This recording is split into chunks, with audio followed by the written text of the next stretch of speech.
So Big Mom Thornton said, if I can wear my boots, that's okay.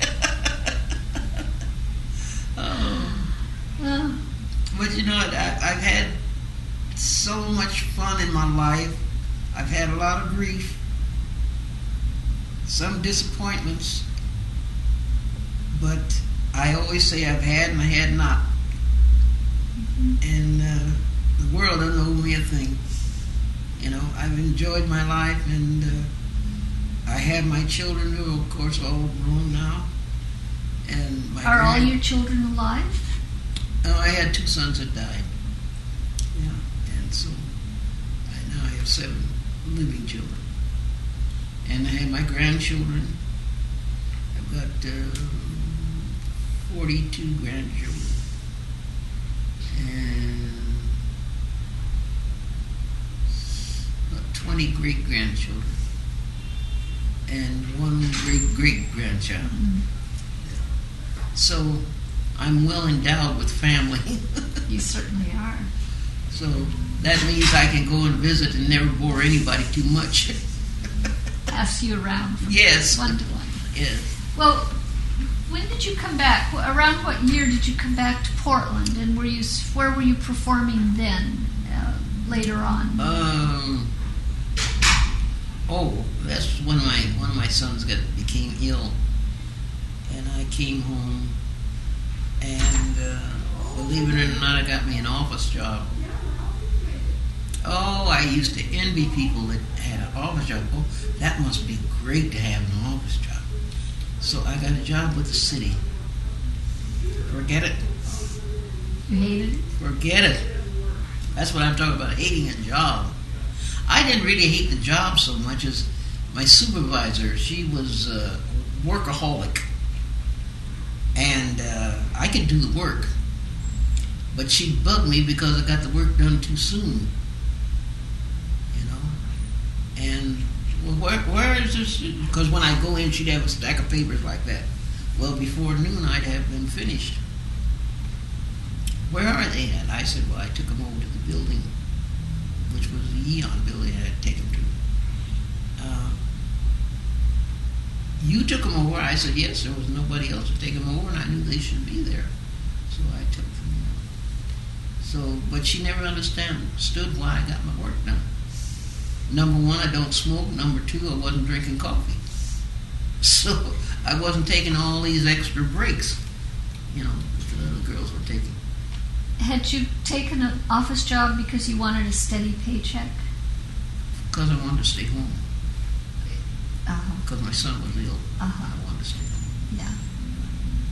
So I was getting steady paychecks. I didn't worry about that because taking the office job made me get less money. Mm-hmm. But I wanted to be home with him. That's the way that was. So how long did you last?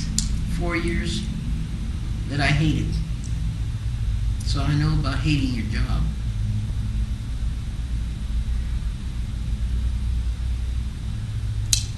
Because I worked up here at the Mural Room, which is right here on Jefferson. I worked there, and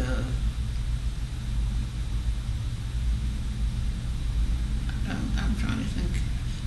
I think what I was doing then was just gigs around town. Mm-hmm. You know, week here, 2 weeks over there. But I was able to keep busy. Mm-hmm. I was able to keep busy. Mm-hmm. That's the main thing. You know. And I was able to stay within the perimeter of home. So. Now, did your style pretty much stay the same through all of these years? You were singing jazz. Yeah. That was basically what you continued to do for all this time. Mm-hmm. And I'm just me. Yeah. Just you with a band. Yeah. And how long did you perform in clubs? To what age? From the age of 18 on. Until when? It hasn't stopped yet. So, yes, and when I first formed my band, we worked about 2 years down in Cannon Beach, and that was fun. It was like a paid vacation, you know. And That was a regular gig week Yeah. to week? Yeah, we worked on the weekends. And what we did, we rented a house. So all of us stayed together. It curbed expenses, you know. Mm-hmm. So, but that was really a lot of fun. It was really a lot of fun. I enjoyed it because you really got to meet a lot of people from everywhere. Mm-hmm. You know, Mm-hmm. it was so nice. And so, I never will forget. This lady asked me. Don't even remember what the song was now. If I'd sing a certain song, I said, "Oh yes, I will." Our next set, I'll do that. So I had always written out a format for the band, you know. So I told him, I said, well, now instead of this song, we're going to do this song. So we're playing along, and pretty soon it's time to sing this song this lady had requested. So I started singing it, and the band started playing the other two. And which fortunately they were both in the same key. And so all through this song, they're playing one thing and I'm singing something else.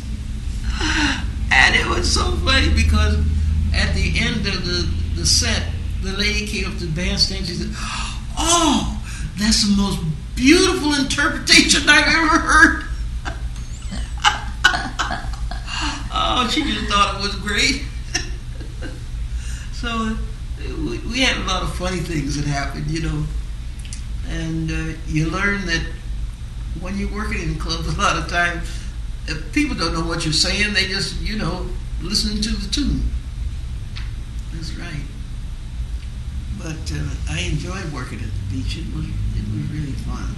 Because then we had the whole day to ourselves, Mm-hmm. you know, and we brought our dogs and cats and whatever. We had a good time. By then, were all your kids grown Yeah. and out of the house? So you were sort of on your own again. Yeah. So, yeah, that was lots of fun. And I had a lot of experience working in these small towns. You know, some of them had never seen a black person before. You know, and I remember when I was working with the theater group, the Northwest Senior Theater. And we went to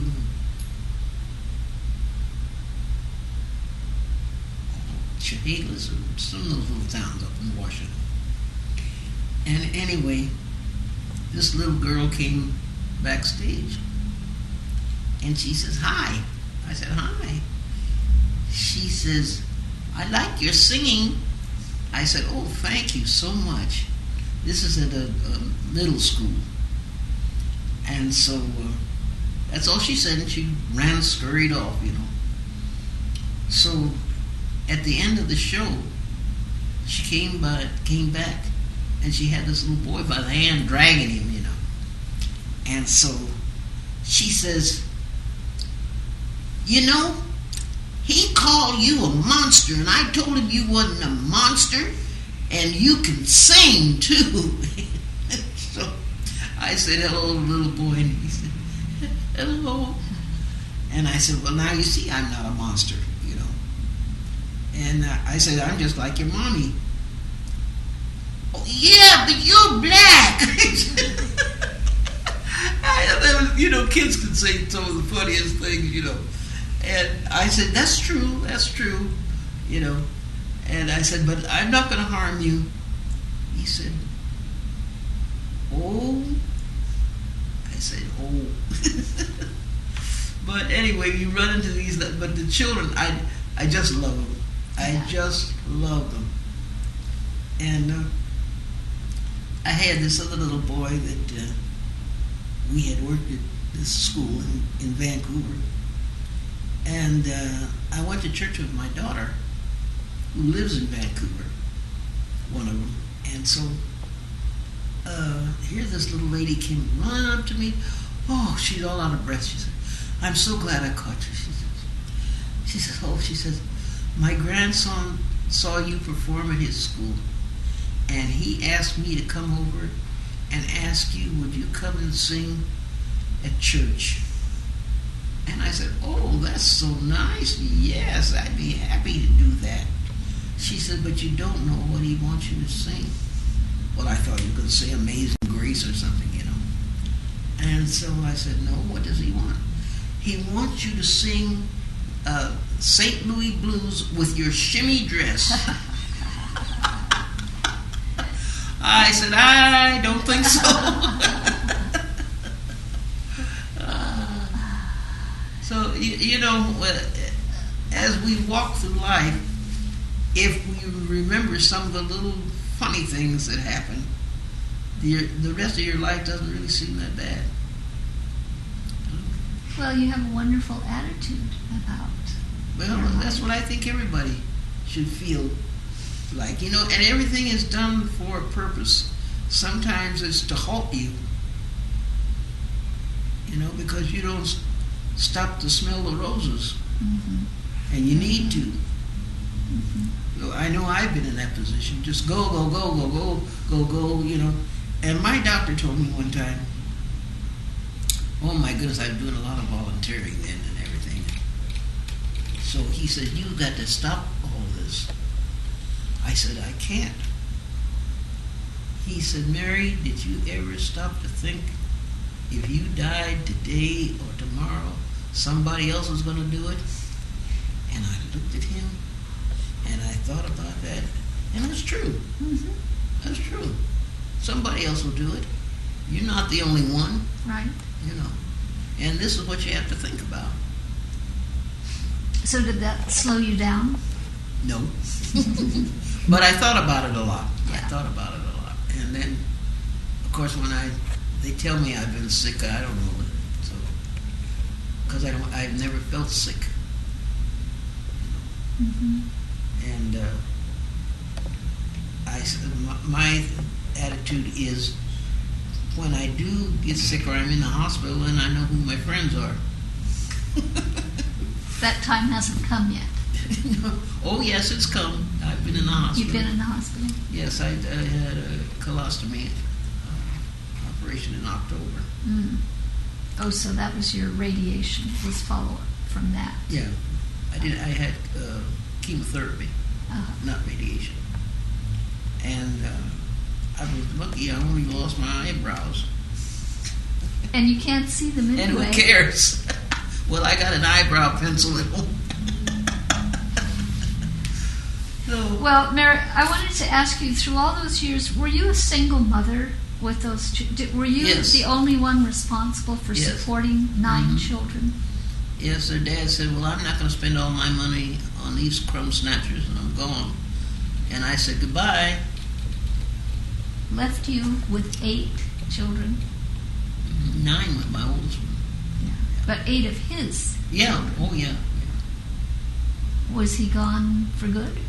Yeah. Out of your life? Yeah. And the ironic point of that is, when he got sick, it was the children that took care of him. Because I taught them all the time, what happened between your father and I is none of your business. He is your father, and you will respect him as such. Well, Mama, he never did anything. I said, never mind that.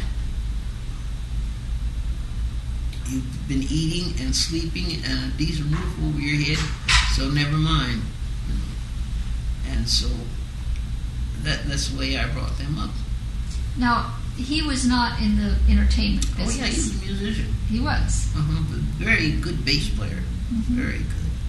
So he continued a career in music, Yeah. as a Oh, yeah. musician. And to tell you the truth, I think that's the only thing we had in common besides the kids. And we didn't exactly plan them. But anyway, I'm glad I had them. Yeah. I'm glad I had them. Yeah. So that's where I'm going now to be with my other daughter. I'm not going to live with her, though. Oh, where are you going to live? On my own. You have an apartment? No, I'm going to get a house so I can have a little garden Oh, and all that kind of stuff. well, that's great. Yeah. Oh, yeah. You know, when you live with anybody, you lose your independence. Oh, yeah, I can't imagine. Yeah, and I'm not ready for that yet. No. So you're going to have a house again after 21 years of apartment living? Yeah. Yeah, I'm sick of apartments now. So I'd like to have a little garden, a little doggy, you know. Yeah. That's great. Does the wind blow? I asked if she's still singing, and she said, Yes. "Does the wind blow?" Mm. Yeah. So I just got through working down to Kelly's last Monday before last. You did? Kelly's Olympian, yeah. Which is down here somewhere. Downtown. Well, are you going to perform somewhere before you leave for California? Yeah, I'll be down at Kelly's again on the 1st of July Well, I'm between 8 and 10 o'clock. I'm going to come see you. All right. That'll be good. That's wonderful. Yeah. So I've been working down there for 15 years. And so they just sold the place to, well, it's been about a year ago now. And the place just turned 100 years old, so it's the oldest bar in town. Tell me And again. when they sold the place, they kept me, they did a clean sweep of everybody but me and one of the bartenders, I think. And so somebody said to me, "Oh, well, they kept you." And I said, "Yeah, they sold me with the rest of the antiques." So you've been working 15 years on weekends or a couple of days a week? Well, I started out working weekends, and then when I had that heart attack, I cut it back, and so I just work once a month. But it keeps me doing something. You know, and I enjoy it. Yeah. You're nobody till somebody loves you. You know, that gives you a message. The songs that I sing, I have to have a message. You have to feel them. Yes, yes. And I like singing Danny Boy. There's a gentleman that lives here, and he's heard me sing Danny Boy. So whenever he sees me, he's like, "You're going to sing Danny Boy now?" You know. But no, I love to sing. I love to sing. And it was funny, the person asked my husband one time, "Oh, I guess you hear Mary sing all the time?" I said, "No, she doesn't sing around the house." And he said, "Why don't you sing around the house, Mary?" I said, "Because he don't pay me." Which That's right. It's your work. yeah, it's my profession. Just thinking about that, you worked in this environment, where there was all sorts of, social ills or whatever you want to call them. Well, that's true. Did you always feel that you were untouched by those as long as you kept your focus? No, I can't say that because I drank enough to float a battleship. But I never went into the dope as per se dope. Of course, alcohol is dope too, but it's different. They make a difference between the two. Is what I'm Sure.